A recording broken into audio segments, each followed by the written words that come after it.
এই বিয়েটা কি শুধু উপভোগের জন্য? নাউজুবিল্লাহ। বিয়েটা কেন হয়, কি উদ্দেশ্যে বিয়ে হবে, কি নিয়তে বিয়ে হবে? আমরা শিখিয়েছি যে নতুন যে বিয়ে করছে ছেলে আর যে মেয়ের সঙ্গে তার বিয়ে হচ্ছে তাকে কয়জনে শিখাই? বিয়ের পরে একজন স্বামী হিসাবে একজন স্ত্রী হিসাবে কার উপরে কি হক আসে কয়জনে শিখাই আমরা? একজনকে জিজ্ঞেস করা হয়েছিল যে শুনলাম তোমার বিয়ে, কেমন প্রস্তুতি নিয়েছ? তার শিক্ষক তাকে জিজ্ঞেস করেছে, বলছে যে মোটামুটি বাজার সাজার হয়ে গেছে, মোটামুটি বাজার সাজার হয়ে গেছে, অল্প কিছু বাকি আছে। তো এটা হলো বিয়ের প্রস্তুতি। মাথায় আসে নাই যে বিয়ের বড় প্রস্তুতি হলো যে আমি প্রথমে এখন স্বামী হচ্ছি, তাইলে আদর্শ স্বামী কাকে বলে?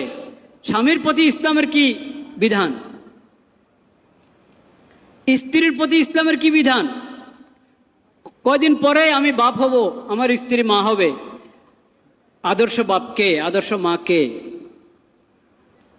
বিয়ের সঙ্গে সঙ্গে আমি একজন সংসারওয়ালা হচ্ছি, সংসারের ব্যাপারে পুরুষের কি দায়িত্ব, স্ত্রীর কি দায়িত্ব, এটা ফরজ ইলমের অংশ, এটা ফরজ ইলমের অংশ। আচ্ছা, এরপরে মনোমালিন্য তো হবেই, হতেই পারে দুজনের জিন্দেগিতে, বরং খালি দুজন তো না, দুটা পরিবার, মনোমালিন্য হতেই পারে। তো হলে কি, যদি এরকম হয় অবস্থা, একজন আরেকজনের কথা পছন্দ হলো না, কাজ পছন্দ হলো না, তো কি করবে? এটার ব্যাপারে শরীয়তে শিক্ষা আছে কিনা? আছে। আল্লাহ তো কোরআনে বলে দিয়েছেন, ও আশিরুহুন্না বিল মারুফ ফাইন কারিহতুমুহুন্না ফাআসা আন তাকরাহু শাইআন ওয়া ইয়াজআলাল্লাহু ফীহি খায়রান কাসীরা। তোমরা তোমাদের স্ত্রীদের সঙ্গে উত্তম ব্যবহার করো, সুন্দর ব্যবহার করো, যৌক্তিক ব্যবহার করো, ন্যায়সঙ্গত ব্যবহার করো, আচরণ করো। ফাইন কারিহতুমুহুন্না,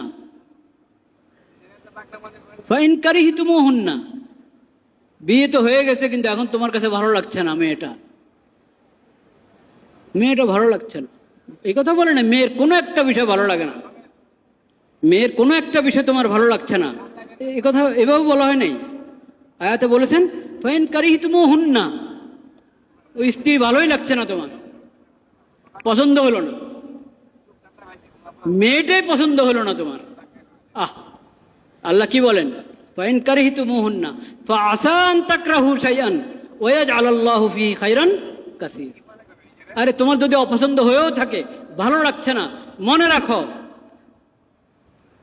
রাখো একটা জিনিস তোমার কাছে ভালো লাগছে না, তোমার অপছন্দ, কিন্তু আল্লাহ তাআলা এটার মধ্যে অনেক কল্যাণ রেখে দিয়েছেন। কাজে তোমার অপছন্দের দিকে তুমি তাকায়ো না, তুমি এটা চিন্তা করো যে এটার মধ্যেই আল্লাহ কল্যাণ রেখেছেন আমার জন্য। কাজেই তুমি তার সঙ্গে তুমি ভালো ব্যবহার করো, সুন্দর ব্যবহার করো। এই কথাটা আমি মহিলাদেরকে শিখিয়েছি, আমি ছেলেদেরকে শিখিয়েছি। এখন বিয়ে করে আনালাম, ছেলেকে এটা শিখালাম না, মেয়েকেও শিখালাম না, মেয়ের সাথে খারাপ ব্যবহার হচ্ছে, হয়তো ছেলের পক্ষ থেকে না ছেলের মার পক্ষ থেকে, শাশুড়ির পক্ষ থেকে খারাপ ব্যবহার হচ্ছে। কারণ সাধারণ নিয়ম আমাদের এই দেশের, এই উপমহাদেশের, বিশেষ করে এই দেশের, যে শাশুড়িরা নিজের বউ হওয়ার কথা ভুলে দেয়।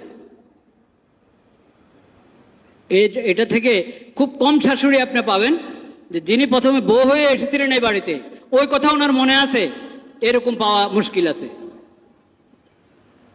যখনই শাশুড়ি হয় তখন উনি শাশুড়ি হয়ে থাকেন, বাস। ও ছেলের বউকে আর মেয়ে হিসেবে গ্রহণ করতে পারে না।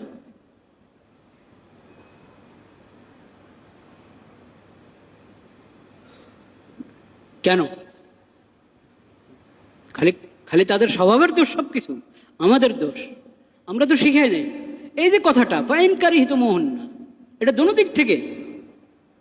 মেয়ের পছন্দ হচ্ছে না ছেলে, মেয়ের প্রতিও এই কথা আল্লাহ, যে তোমার যদি ওকে ভালো লাগছে না, তো বিয়ে তো হয়ে গেছে, আল্লাহর বিধান মোতাবেক, আল্লাহকে সাক্ষী রেখে তোমাদের বিয়ে হয়ে গেছে।